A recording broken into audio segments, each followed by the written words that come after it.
Hi, Emilio. Hey, Bruce, how are you? I'm good. How are you? I'm good. I'm good. How's everything? Everything's excellent. Just really busy getting ready to go to Rotterdam tomorrow, trying to finish a bunch of projects before I get out of here. All right, perfect. Well, thanks for just giving me a couple of minutes with you. And I know you're so busy and everything. And I just wanted to ask a couple of questions about this big fight that just happened Saturday. Just wanted to get some of your insiders. First off, how did you like the fight? I thought the fight was very entertaining. I thought nobody has anything to complain about. It came out pretty much as expected by most people that understand boxing and the fighting world. Conor, his shot was really before in the first 5 rounds, say 4 rounds, to really take it to Mayweather, hopefully with power to, take Mayweather out. That was his biggest chance. But, in boxing, Mayweather's plan was perfect. Basically, the sweet science is a sweet science. Marcus Queensberry rules, 2 weapons versus the 40-plus we have in mixed martial arts in the UFC. And Conor is a true fighter, a warrior. Mayweather is a boxer, a fighter in his own right, no question. But the more experienced fighter won, and the object is the old adage, take the young buck into the later rounds, let him wear himself out, and then go after him. And that's exactly what Mayweather did. Do you find it's weird that a lot of people are saying that Floyd gave Conor the rounds, he made him hit him, he made him win the rounds just for the event? Do you believe in any of these speculations? No, all these backyard quarterbacks who never fought an ounce of time in their life, or even if they did, but never on a professional, much less an amateur level. Opinions, are like, as they say, a-holes. Everybody has one. And the bottom line is we're all entitled to our opinion. But if you look at it, it's not that Mayweather gave him the rounds, okay? Mayweather purposely fought those rounds the way he did to understand how Conor would come out at him. He respected his power. He respected what he came at him with. If he fought going forward like he did in the end of the fight, that's not the way Mayweather fights. Mayweather feels people out. He let Conor, basically throw and throw and throw. Mayweather threw 4 jabs, I think, through the entire first 2 rounds, getting used to Conor charging him, overpowering him, getting in there, and Mayweather handled it perfectly. Conor made a very, very fine showing, considering he is not a boxer. He's a mixed martial artist, and there was nothing but respect to be given for Conor and the entire fight itself. Again, I'll say it. It's like Gladiator. Are you entertained? Well, we were all entertained. I wasn't disappointed. I was very, very happy that Conor showed the way he showed, instead of going the, God forbid, the other route, where Mayweather takes him out, as a lot of boxers and, other people were saying, in the first 3 rounds. And then the whole thing is really for nothing, to a degree, as far as entertainment and as far as what we paid $100 to watch. So, yeah, exactly. No, it was a perfect game plan by Floyd Mayweather, period.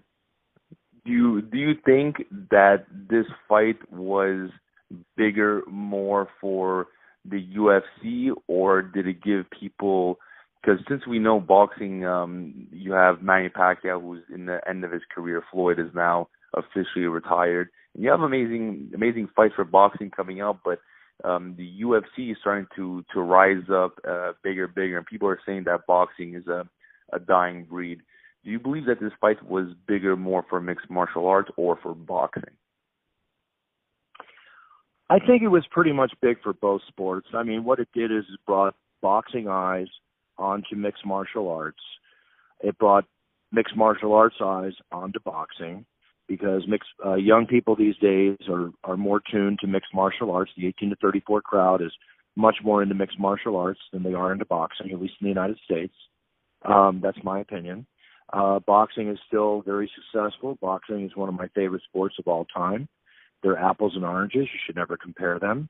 But the fact that all the publicity was brought to both, maybe this will not hurt, but maybe it will help Gennady Golovkin and the Canelo fight happening here in a couple weeks. And also it'll bring more boxing eyes onto Conor McGregor, who, reigned and gained a tremendous amount of fans, both with his, pretty much humbleness in defeat, versus the way they acted during those horrible press conferences, which were just ridiculous, in some of the instances that happened during those press conferences. And now we're in a state where the event is over, and people can now decide what they want to watch. And I hopefully appreciate both sports for the beautiful sports that they both are.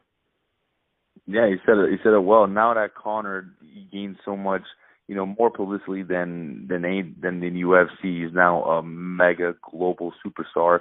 Now he's going to make, hopefully, his return to the UFC.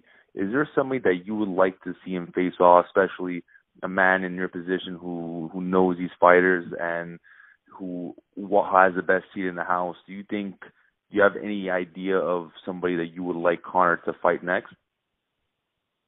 Yeah, well, I'd like to see him defend his belt, the 155 belt. But at the same time, I would love to see the trilogy fight between him and Nate Diaz. That's the fight I would love to see. Yeah, everybody's talking about it. Yeah, exactly. I'm not the powers that be. I don't make those decisions. But if he fights Nate Diaz in a trilogy fight, it could very well be one of the biggest pay-per-views ever for UFC, of which, quite frankly, Conor holds the biggest pay-per-views for the UFC already on his last two fights. The last time Mayweather fought, I think he sold around 350,000 buys, if I'm not incorrect, after Pacquiao, fight that did not meet the hype. Conor pretty much drove this fight. I think the fight became really popular because of the combination of the two, but more so because of Conor McGregor. That's what really drove this fight. Yeah, 100%. You're right. I think it was 350 or 400, and that was with the Andre Berto fight, which no one really knew Berto. He's obviously a phenomenal boxer, but for everybody else after Pacquiao, no one really paid attention to Berto. So it was a great opportunity for Floyd to fight Conor.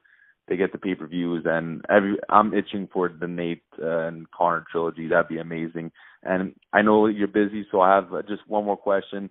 And this whole week has been crazy because you've been, focusing on Conor and Mayweather and the back and forth action, and the fight was actually really entertaining for people who think it's fixed. It's a lot of BS. It wasn't. It was an amazing fight. It brought out. Yes. Sorry, I lost you for a second. Go ahead. Yeah, so it was an amazing. For me, especially for you too, it was an amazing fight to see. An MMA star going in against the best of all time. But we were kind of blindsided because in the same time that week we found out, for me especially, I was extremely saddened and disappointed when one important news came out, and that was about Jon Jones. For me, I was heartbroken to see this, and from coming out of everything he's been through to regain the belt, and now apparently he's, it's a release that he failed the drug test, and I just want to know how do you feel about this? Especially, you must have been obviously colleagues and friends. What do you have to say about this horrendous news? Well, Jon Jones handled himself so well in victory, and his after-fight interview, the humbleness, everything put forth. I thought, okay, here we have a resurrection of the great Jon Jones to go on and hopefully, handle himself in proper ways with somewhat of a role model status to go on and fight, and put all the mistakes that he has made and he is responsible for behind him. But now this happened, and quite frankly, when I turned on my computer that morning in my office and read it, I almost punched a hole through the wall. I thought this is just absurd.